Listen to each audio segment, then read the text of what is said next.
Hitting with runners on and runners in scoring position, another bugaboo tonight. What'd you see? Yeah, that was the story of the game. Obviously, they got it done in that area, and we did not. Now they threw some good arms, but that's an area we need to be better in. And you have to believe if we keep getting them on, we're going to figure out how to get that big hit more often and get them in. And tonight was not that night for sure. How's Maddie? Hopefully he's okay. The initial, there's no really diagnosis yet. Felt something really weird when he threw that warm-up pitch. The only thing I can tell you is the initial report is better than what I thought it was going to be. The ultimate fear is always, is it his elbow? But we'll know more tomorrow based on does he have swelling, how does he feel. The tests they did were optimistic for us, so that was tough because Matty's one of our guys, but also you never want that for any one of your guys, but hopefully he'll be okay. That's all I know. 12 strikeouts, which I think is the most since one of those Louisville games for this lineup. You think it was pressing at the plate a little bit of apprehension? No, I just think they made some good pitches. They had some power stuff. I'd have to go back and watch before I know if they're pressing. I don't think there's any apprehension. I feel good about our guys. I felt good about them in the box. I thought they had some really good at-bats. We left some runners on base, but we still put up 5 and against good arms. So I'll take a look at it tonight and see what I see. Gavin in particular, he hasn't maybe had his best stuff at the plate, and then that home run tonight. Yeah, I thought he had really good at-bats for the whole night. I thought Vandenbrake had really good at-bats the whole night. We just got to get them distributed and more often.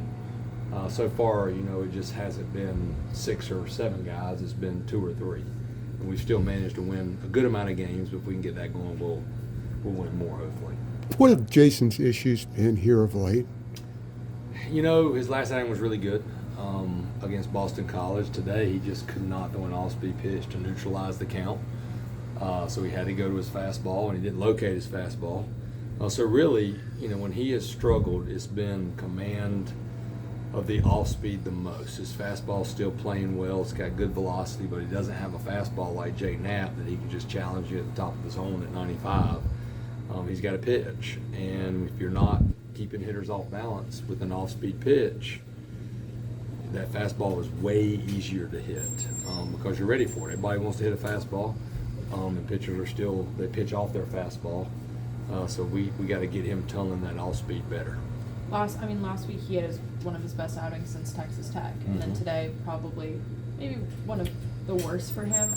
Is there any adjustments that you guys can make to kind of help streamline that consistency and get? We're always trying to make adjustments.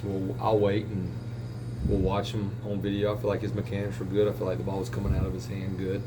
I do think this is the best offense we have faced the entire season, top to bottom.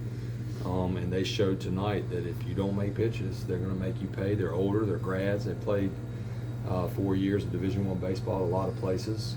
They're balanced throughout the order, and they have power. So that tells you how good Jake was yesterday. And even Jake's off-speed wasn't great, but he had enough on that fastball, and our bullpen did enough for us to find a way to win. So, with Jason, he's a big-time competitor.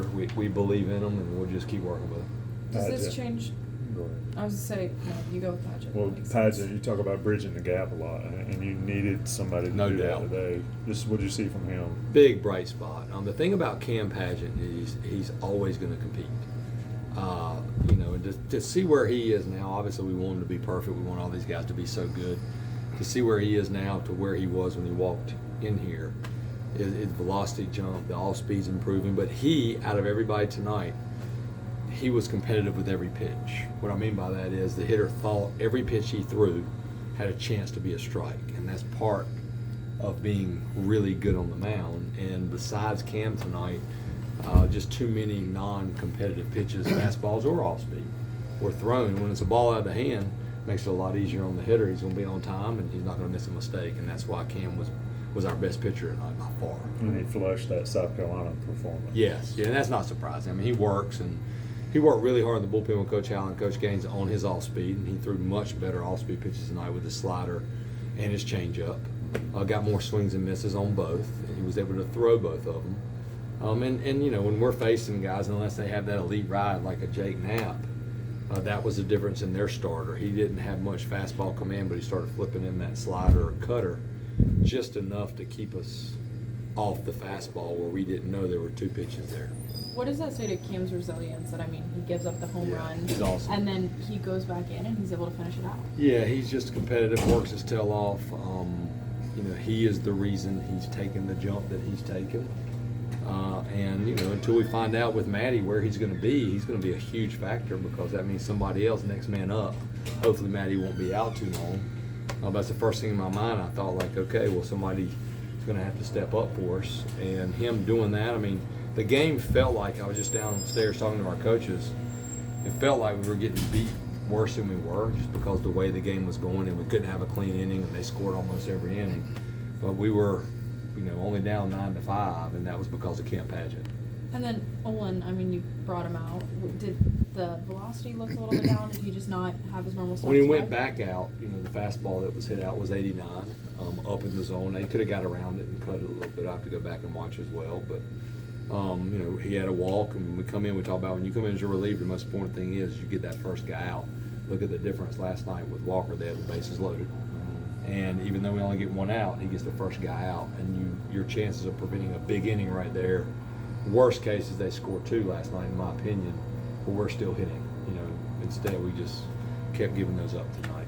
What do you tell these younger relievers who don't have as many innings out of the bullpen, that obviously not every outing is going to be perfect? Baseball is a game of failure, but to just move on and go to the next. Exactly that. You just said it. You just stay with the process. I mean, that's seriously what we do. Like, I just went over with the guys, and we play so many games. You know, we're trying to win every series. We'd love to get a sweep, but somebody's going to win the series tomorrow. So, you know, that game's over. I'm going to walk out of here and tell them the same thing. Like, good or bad, your outing's over. We need you to flush it, get in the weight room, get your stuff in. If you're hot tomorrow or available, we need you to be ready. Do the arms you threw today change your pitching plan at all going into tomorrow? You know, we got through today, obviously, without Lynch and McDuffie. It's also a good feeling to have a guy like Aiden Houck, you know, starting your game tomorrow. But they'll have a good guy that's been throwing good for them as well, because we're in the ACC. And that's the way it should be. You have to play well from top to bottom for the most part to win in this league. And tomorrow it'll be the team that does those little things the most, in my opinion, that wins the series.